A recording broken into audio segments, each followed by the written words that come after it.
Assalamualaikum warahmatullahi wabarakatuh. Welcome back to my channel. Nama aku Mino, dan kepada siapa-siapa yang dah subscribe channel aku ucapkan terima kasih. Dan yang masih belum lagi subscribe, sila subscribe sekarang.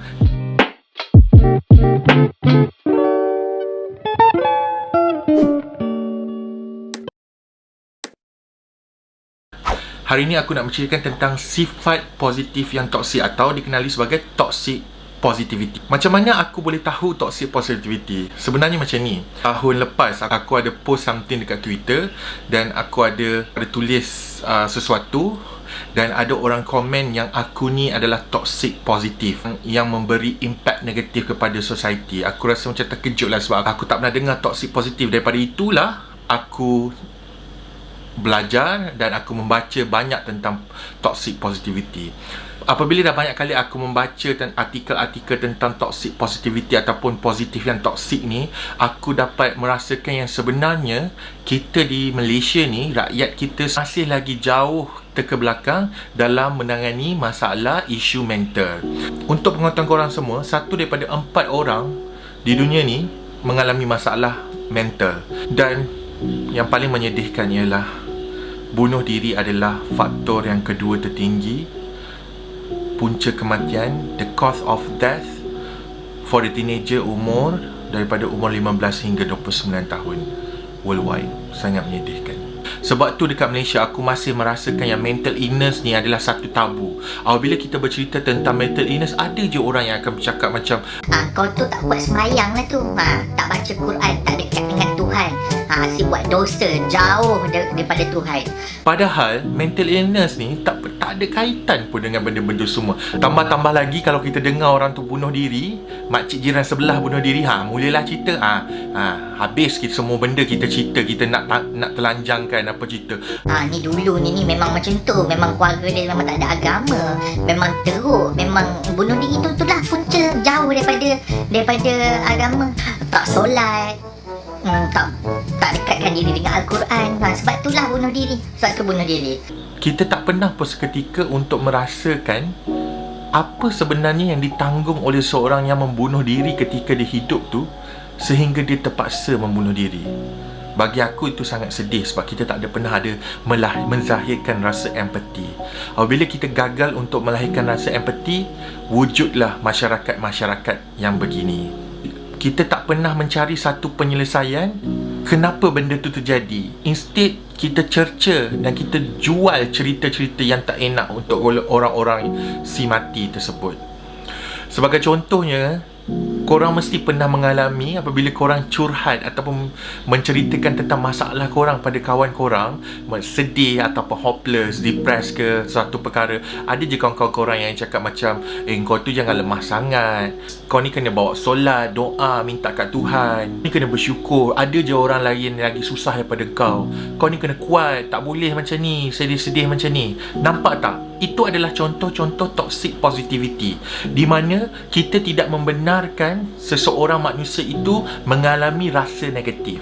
Untuk pengetahuan korang, maksud toxic positivity ini ialah kita mengenerasikan sesuatu rasa berlebih-lebihan dan menafikan pengalaman kehidupan yang sebenar.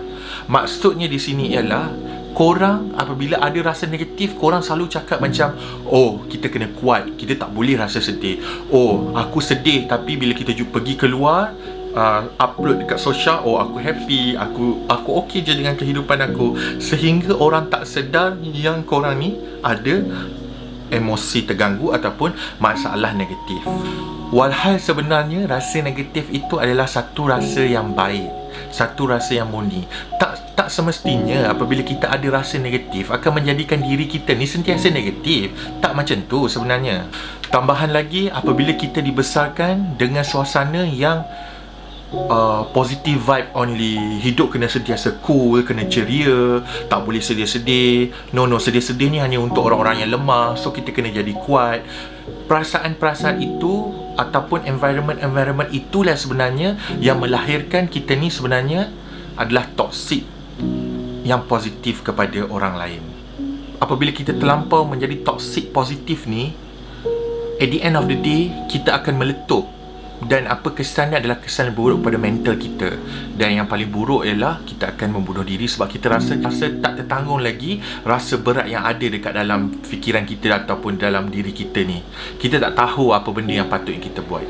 Sebab tu, apabila korang ada rasa negatif dalam diri korang, korang kena acknowledge rasa tu. Lepas tu korang kena validate. Korang kena validate perasaan tu. Korang kena pay attention tentang emosi tersebut. Dan yang terakhir, korang kena cari solusi macam mana korang nak selesaikan masalah itu ataupun lari daripada perasaan emosi. Inilah sebenarnya sifat-sifat ini apabila kita berasa negatif, kita rasa down, kita rasa sedih, kita rasa marah dan kita rasa tak happy dengan segalanya. Apabila kita laku dan kita menerima sifat tersebut, kita akan menjadikan kita ni lebih kuat untuk menangani masalah sesuatu perkara. Dan akhirnya apa yang terjadi, kita akan terkeluar daripada rasa tersebut apabila kita dah berjaya untuk mengatasi itu. Instead of kita tidak recognize rasa tersebut dalam diri kita, yang merasakan kita ni kena sentiasa happy, kena sentiasa positif, sampai satu masa kita akan meletup. So, apa yang aku nak sampaikan dekat sini, untuk rasa kecewa tu sebenarnya okey je. Tak ada apa masalah pun. Untuk korang rasa sedih tu okey je. Kalau korang nak rasa marah tu okey je. Cuma korang kena tahu macam mana korang nak kontrol benda tu dan macam mana korang nak mengatasi. Korang kena acknowledge benda tu. Bukannya dengan menidakkan rasa yang korang ada dekat dalam diri korang itu. Dan kepada pendengar-pendengar kat luar sana, jadilah pendengar yang hebat, jadilah pendengar yang baik, dan dalam masa yang sama korang validate emosi kawan korang tu. Dia ceritakan masalah bukan untuk korang selesaikan, dia hanya untuk korang dengar dan acknowledge. Boleh je korang cakap macam, tak apalah kalau kau sedih, kau nangis dah dulu lah. Kalau kau dah okey, kau dah puas nangis, kau cerita kat aku. Nanti mungkin kita boleh cari penyelesaian sama-sama macam mana kau nak keluar daripada situasi ini. Itu sepatutnya yang perlu kita buat. Bukannya kalau bila kawan kau bertanya, pergi solat, baca Quran, ni mental illness ni, sebab tak baca Quran tu jauh dengan Tuhan, sebab itulah kau ada mental illness, tak kuat, lemah, kau ni lemah, kau kena kuat. Jangan jadi macam tu. Itu adalah satu sifat toxic positivity, dan akhirnya kita akan menjadi masyarakat yang tidak dapat menyumbang apa-apa kepada masyarakat lain. Selain itu juga, antara contoh toxic positivity ini ialah korang merahsiakan rasa marah apabila korang sentiasa jadi happy, sehingga orang tidak boleh mengetahui perasaan kau. Adakah kau ni sedih? Kau ni nampak gelak-gelak aje. Apabila engkau gelak-gelak ni, sebenarnya engkau lah sebenarnya orang yang paling kuat. Korang pernah tak dengar kata-kata yang macam orang yang sentiasa buat orang ketawa, orang itulah sebenarnya orang yang paling sedih kat dalam dunia. Sebab mereka berjaya menutup muka mereka untuk mengeluarkan emosi yang sebenar. At the end of the day, dia akan rasa sakit dekat dalam hati mereka, dekat kepala mereka terlampau berat dan meletup.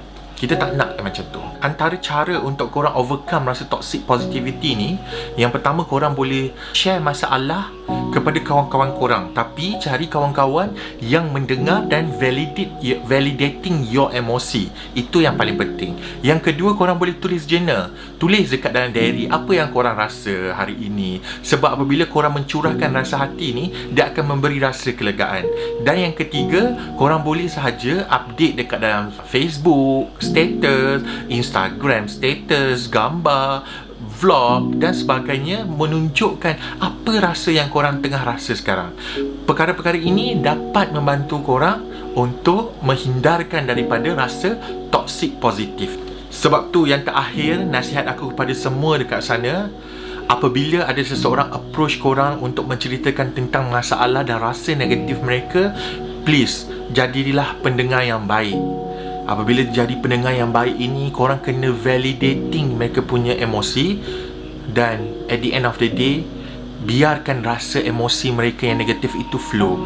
Biarkan kalau mereka nak menangis, mereka nak sedih, mereka nak ketawa ketawa bukan negatif, apa-apa yang negatif dekat dalam diri mereka, biarkan mereka rasa seketika. Bagi ruang dekat mereka dan akhirnya cuba bantu mereka untuk keluar daripada rasa sifat negatif. Percayalah, korang boleh mengubah sesuatu perkara itu dengan tindakan-tindakan yang betul. Dan kena ingat, sifat negatif itu bukan menunjukkan korang ini sentiasa bersifat negatif dalam kehidupan. Negatif itu adalah lumrah manusia. Kita ada naik, kita ada turun. Macam iman kita ada turun, ada naik. Sama juga dengan emosi. Kadang kita menangis, kadang kita ketawa. Keluarkan rasa tu, terima hakikat yang kita tengah sedih, nangislah.